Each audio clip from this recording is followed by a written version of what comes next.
అందరికీ నమస్కారం. నేను మీ చిలకమర్తి ప్రభాకర చక్రవర్తి శర్మ. అందరికీ వినాయక చవితి శుభాకాంక్షలు. ఓం గణానాం త్వా గణపతిగుం మవామహే కవిం కవీనాముపమశ్రవస్తమం. జ్యేష్ఠరాజం బ్రహ్మణాం బ్రహ్మణస్పత ఆనశృణ్వన్నోతిభిः सीदसादनं. శ్రీ మహాగణాధిపతయే నమః. ఓం శ్రీ గురుభ్యో నమః. హరి ఓం. ఓం చంద్రరేఖాలహత్పాలం గంగాం భోవిలసజ్జితం పాదభూషాయితానందం ఉమాకాంతోపాస్మహే. శుక్లాం భరధరం విష్ణుం శశివర్ణం చతుర్భుజం ప్రసన్నవదనం ధ్యాయేత్ సర్వవిఘ్నోపశాంతయేత్. ప్రేక్షకులందరికీ వినాయక చవితి శుభాకాంక్ష. వినాయక చవితి యొక్క విశిష్టత ఏమిటి? వినాయక వైభవం అంటే ఏమిటి? వినాయక వ్రతాన్ని ఎలా ఆచరించాలి? వినాయక వ్రతంలో ఉన్నటువంటి నిగూఢమైనటువంటి విషయాలు ఏమిటి? ఈ పైన చెప్పినటువంటి ఈ విషయాలన్నీ కూడా వినాయక చవితి సందర్భంగా ఈ ప్రత్యేక కార్యక్రమం ద్వారా మనం తెలుసుకుందాం. అందరికీ ఈ ప్రత్యేక కార్యక్రమంలోకి స్వాగతం తెలుపుతూ అందరికీ నమస్కారం. నేను మీ చిలకమర్తి ప్రభాకర చక్రవర్తి శర్మ. వినాయక చవితి యొక్క ప్రత్యేకతకు సంబంధించినటువంటి ఈ కార్యక్రమంలో కొన్ని ముఖ్య విషయాలు చూద్దాం. మనకి వినాయక చవితి భాద్రపద మాసంలో వస్తుంది.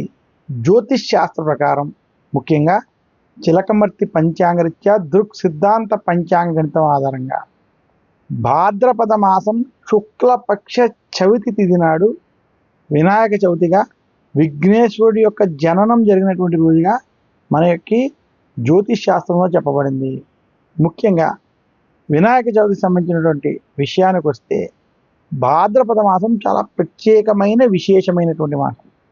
ఇటువంటి భాద్రపద మాసం విష్ణు ప్రీతికర మాసం అని శాస్త్రాలు తెలియజేశాయి.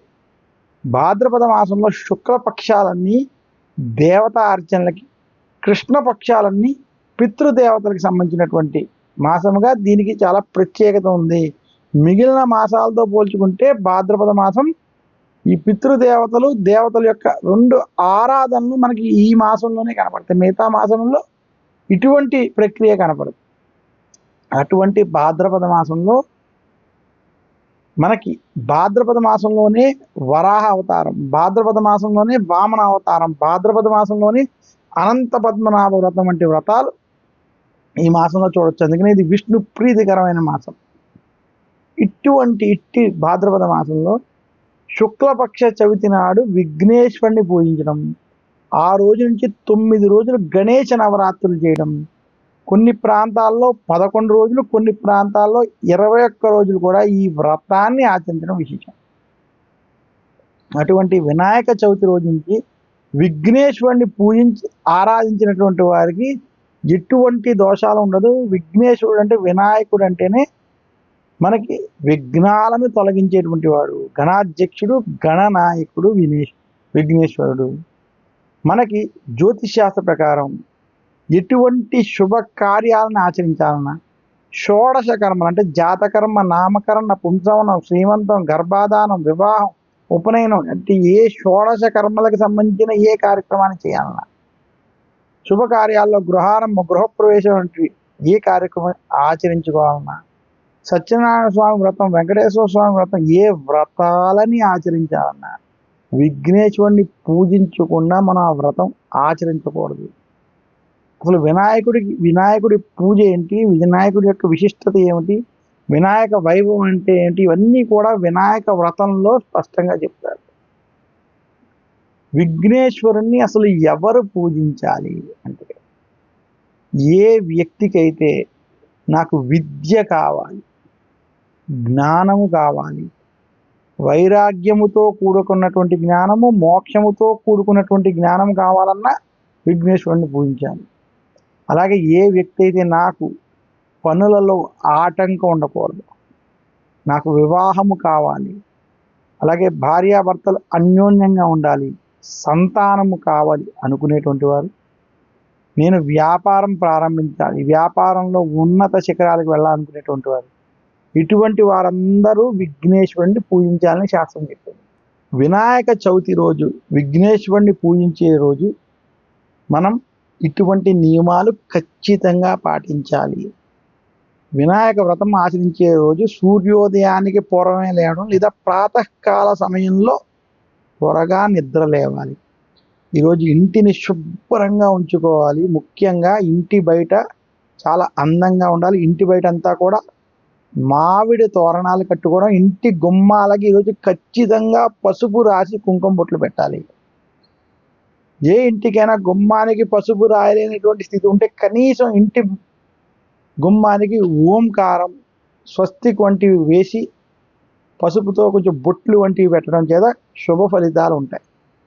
అలాగే ఈరోజు ముఖ్యంగా వినాయక వ్రతాన్ని ఆచరించేటప్పుడు ఇంటిలో తూర్పు, ఉత్తర, ఈశాన్య భాగంలో ఒక పీట వేసి దాని మీద బియ్యం పోసి వస్త్రం వేసి దాని మీద ఒక తమలపాకు పెట్టి మీరు తెచ్చుకున్నటువంటి మట్టి విగ్రహాన్ని, విఘ్నేశ్వరుని యొక్క విగ్రహాన్ని దాని మీద స్థాపన చేయాలి.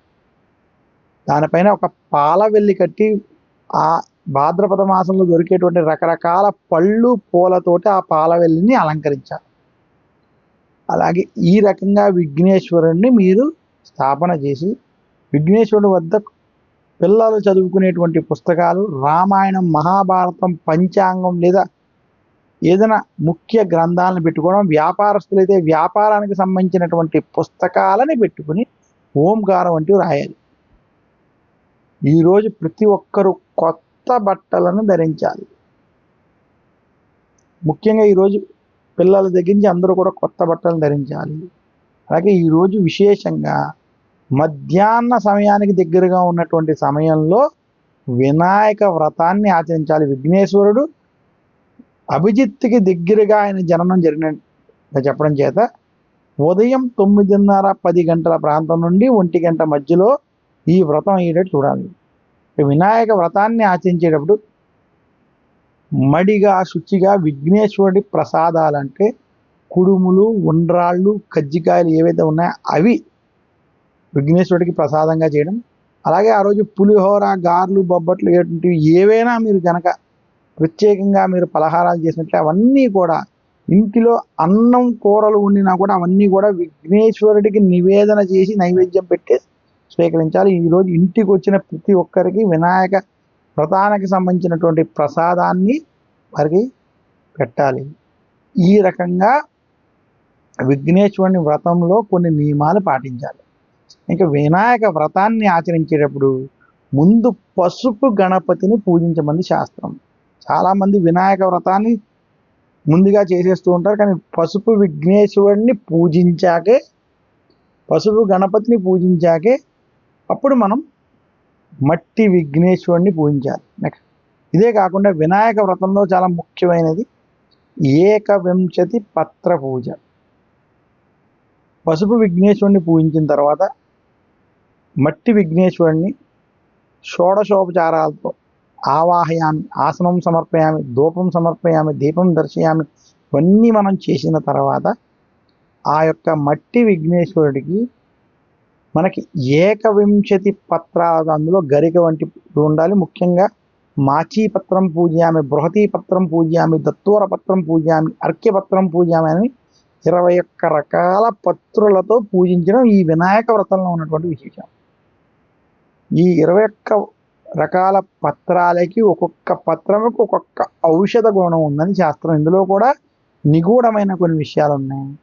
మన చుట్టూ ఉండేటువంటి 21 రకాల ఔషధ గుణాలు ఉన్నటువంటి ఆ పత్రాలని స్పృశించడం చేత ఇంటిలో భాద్రపద మాసం అంటే క్రిమి కీటకాలు, రోగాలు వచ్చేటువంటి సమయంలో ఈ పత్రాలు ఇంటిలో ఔషధంగా ఉండి వాటి ద్వారా వచ్చేటువంటి గాలిని పీల్చడం చేత, ఆ పత్రాలను స్పృశించడం చేత కఫ, వాత, పిత్త వంటి రోగాలు నయమవుతాయని ఆయుర్వేద శాస్త్రం తెలియజేస్తుంది.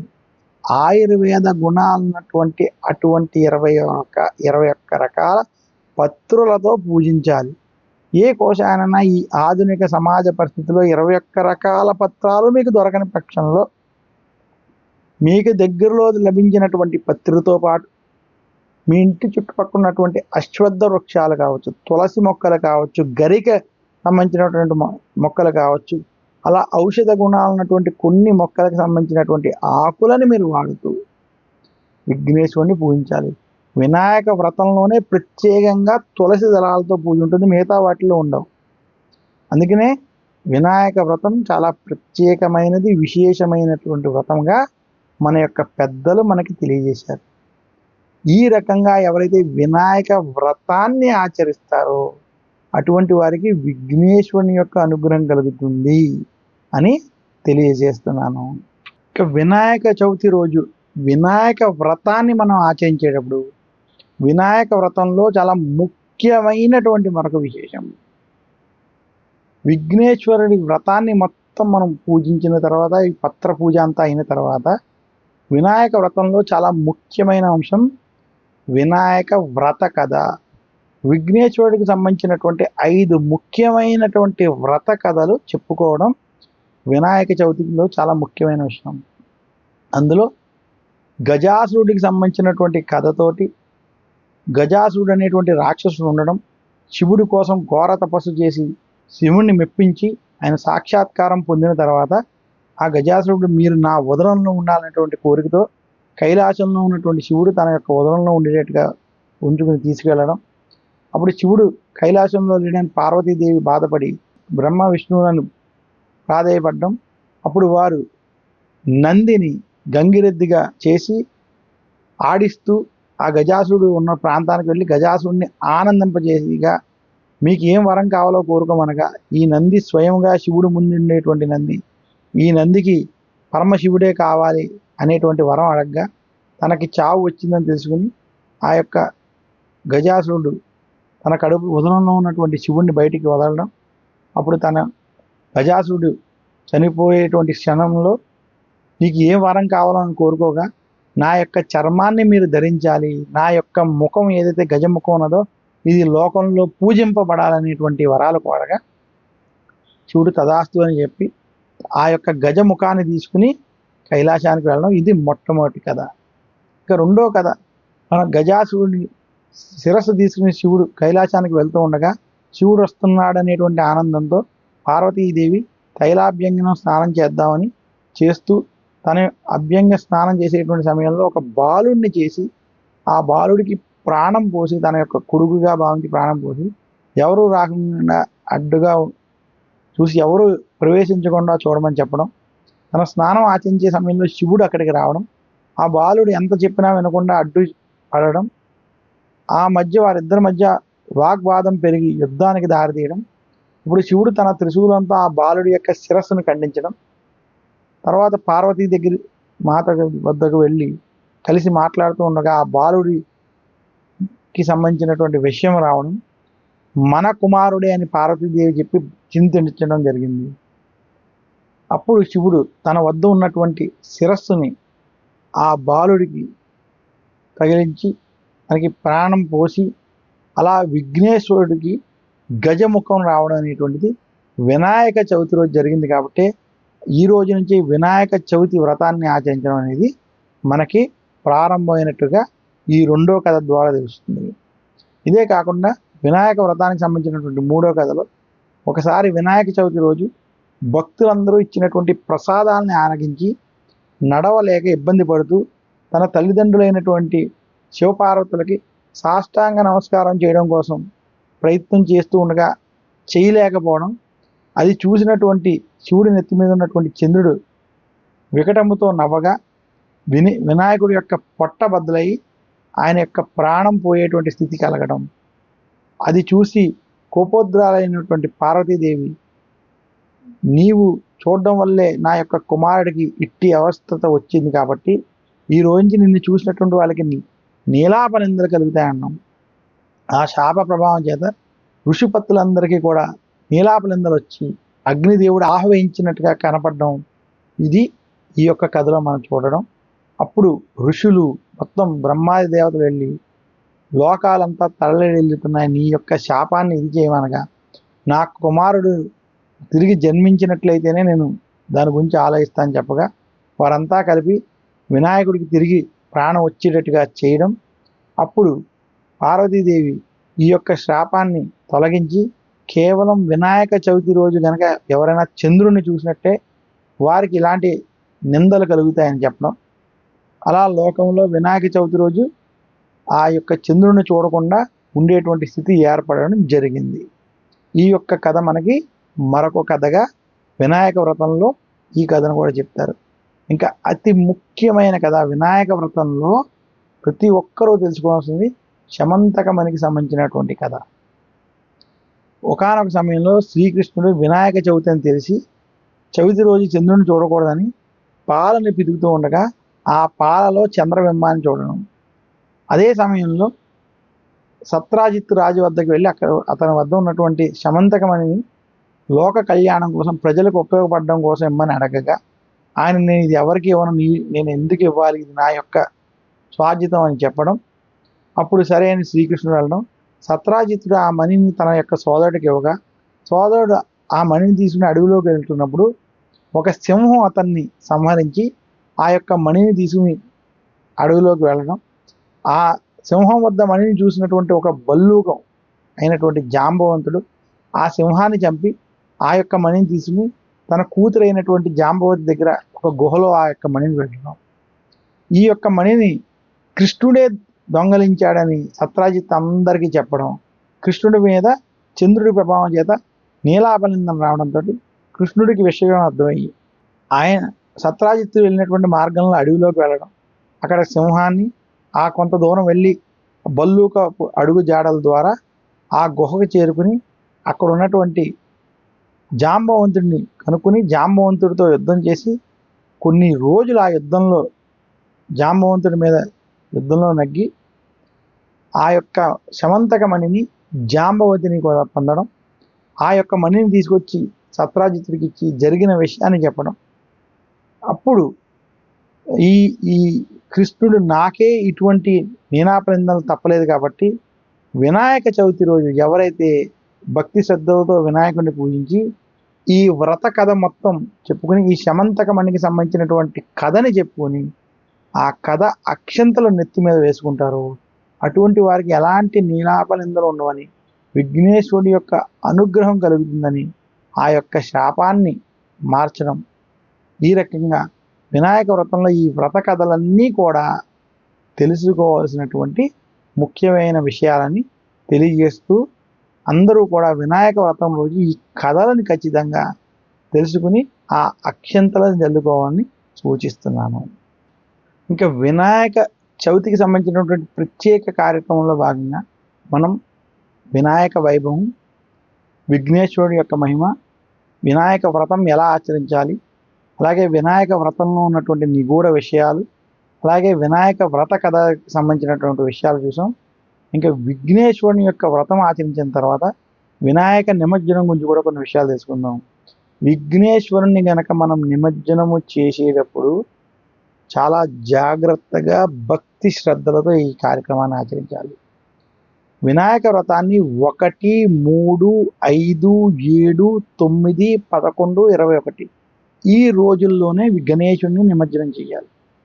అంటే ముఖ్యంగా 1, 3, 5, 7, 9లో చేయడం ఉత్తమం. అందులోనూ మంగళవారం, శుక్రవారం లేకుండా చూసుకోమని కూడా శాస్త్రం చెప్పింది.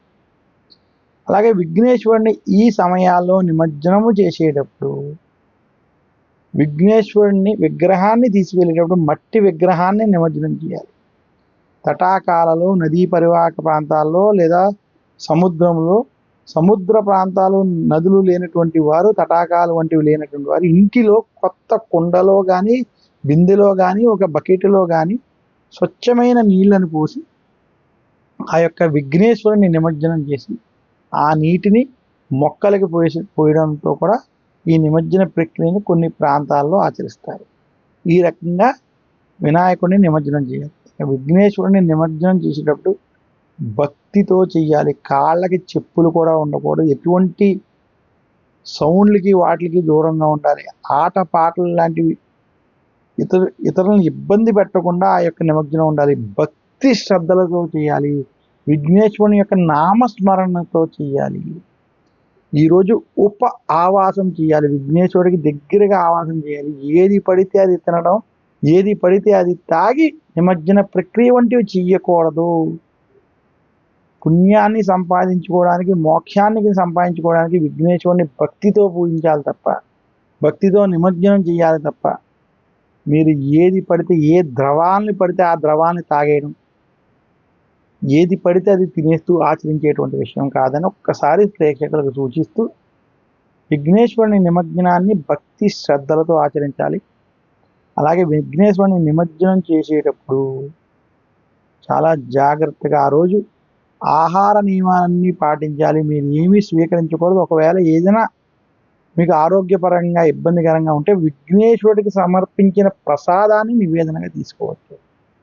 ఈ రకంగా భక్తి శ్రద్ధలతో విఘ్నేశ్వరుణ్ణి నిమజ్జన కార్యక్రమాన్ని ఆచరించి వినాయకుని యొక్క ఆశీర్వచనం పొందాలని కోరుకుంటూ, మరొక్కసారి అందరికీ వినాయక చవితి శుభాకాంక్షలు. వినాయక వ్రత ఫలితం మీకు కలగాలని కోరుకుంటూ, సర్వే జనా సుఖినో భవంతు అని కోరుకుంటూ సెలవు తీసుకుంటున్నాను. నమస్కారం. మీ చిలకమర్తి ప్రభాకర్ చక్రవర్తి శర్మ.